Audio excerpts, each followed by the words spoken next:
का राज था ब्रितानी हुकूमत की बेड़ियों से सरजमी को आजाद कराने की लड़ाइयां हर तरफ लड़ी जा रही थी। बिगुल फूके जा रहे थे। क्रांति के भारत माता के सपूत कुर्बान हो रहे थे। हजारों लाल शहीद बनकर इतिहास के पन्नों में दर्ज हो गए।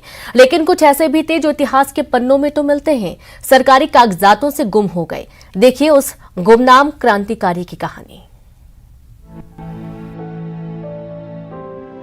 साल 1936 छत्तीसगढ़ के सूरजपुर जिले की यही बस्ती 15-16 साल का एक युवा नाम बाबू परमानंद, जिनके सीने में क्रांति की आग धधक रही थी, पढ़ाई के लिए हरिद्वार गए और वहां जाने के बाद परमानंद आर्य समाज के आंदोलन में शामिल हो गए।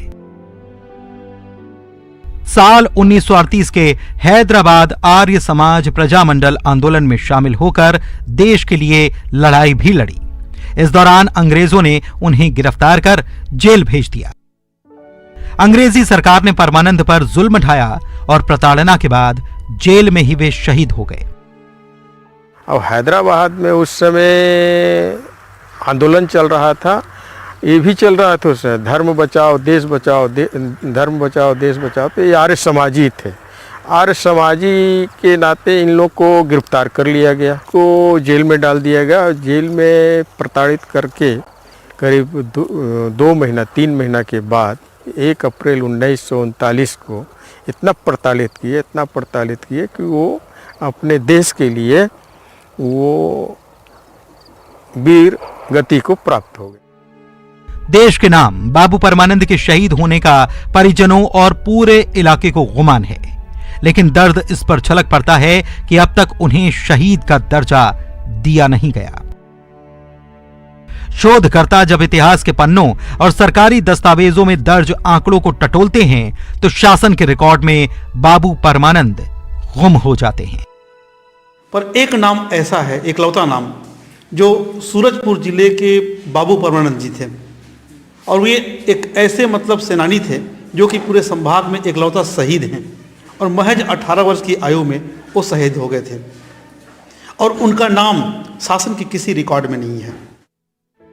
साल 1939 में शहीद के नाम पर बागवानी और स्मारक बनाने के लिए परिजनों से जमीन भी ली गई, लेकिन 1955 आते आते शहीदों की सूची से बाबू परमानंद गायब हो गए। ये पन्ने परमानंद के शहीद होने के सबूत हैं।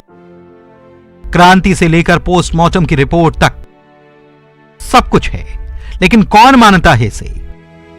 अब तो लड़ाई लड़ते लड़ते पीढ़ियां गुजर गईं। अधिकारी क्या कहते हैं ये भी सुनिए।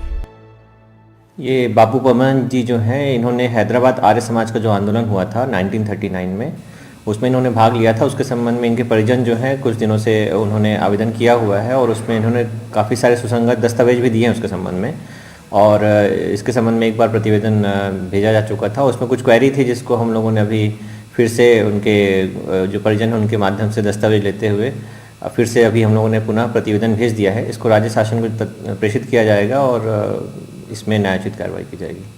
बहरहाल आजाद भारत को गणतंत्र हुए 74 साल होने को है। ऐसे में दस्तावेजों के आधार पर 18 साल की उम्र में शहीद हुए बाबू परमानंद को शहीद का दर्जा कब तक मिलेगा और इनकी पीढ़ी आजाद भारत में सम्मान के लिए लड़ाई कब तक लड़ते रहेंगे, यह तो देखने वाली बात होगी। वरुण राय, न्यूज़ 18 सूरजपुर।